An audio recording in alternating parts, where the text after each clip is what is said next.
Hi hello नमस्कार, मी रोमा तुम्हा सगळ्यांचं खूप मनापासून स्वागत करते आपल्या चॅनलमध्ये। तर आज आहे 2 मार्च होळी। माझ्याकडून माझ्या परिवाराकडून तुम्हाला व तुमच्या परिवाराला होळीच्या खूप खूप शुभेच्छा।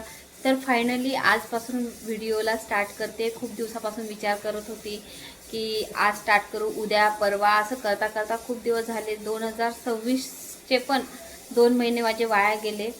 तर फायनली आजपासून स्टार्ट करते। तर तुम्ही व्हिडिओ बघत राहा। तर सध्या मी गुजरातमध्ये राहते आणि तुम्हाला इकडची होळी कशी साजरी करतात ते तुम्हाला मी दाखवणार आहे। त्यामुळे व्हिडिओ शेवटपर्यंत नक्की बघा आणि आवडल्यास छान छान कमेंट सुद्धा करा। असं कॅमेरासमोर बोलायला थोडं अनकम्फर्टेबल फील होतं, पण असो हळूहळू सवय लागेल त्या गोष्टींची पण, कॅमेरा फेस करायची पण। स्वयंपाक करते पटापट, त्यानंतर मी तुमच्याशी बोलते। आणि तसा व्हिडिओ मी संध्याकाळी स्टार्ट केला आहे। बघू आता यापुढे काय होतं। स्वयंपाक ऑलमोस्ट अर्धा तर झालेला आहे। तर स्वयंपाक झालेला आहे आणि मीही रेडी झालेली। आता थोड्याच वेळात पूजा चालू होणार आहे, मग तिकडे जाऊ पूजेला। हा इकडे आहे पूजेचं ताट आणि इकडे नैवेद्य।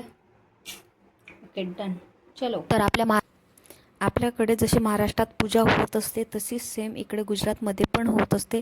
फरक फक्त एवढाच असतो, आपण नैवेद्याचा जसा पूर्ण ताट घेऊन जातो, पुरणपोळी वगैरे नाही तर खीर पापडी वगैरे, असं यांच्याकडे तसं काही नसतं। फक्त पॉपकॉर्न आणि ओले खजूर हे त्यांचं नैवेद्य असतं, हेच ते दाखवतात।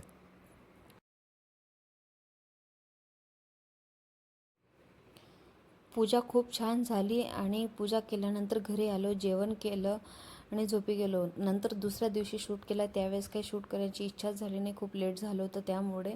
तर व्हिडिओ कंटिन्यू बघा।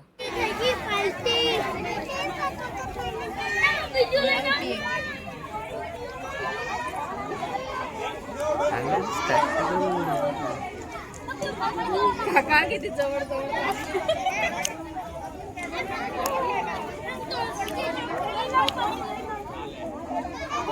मस्त येतोय। चलो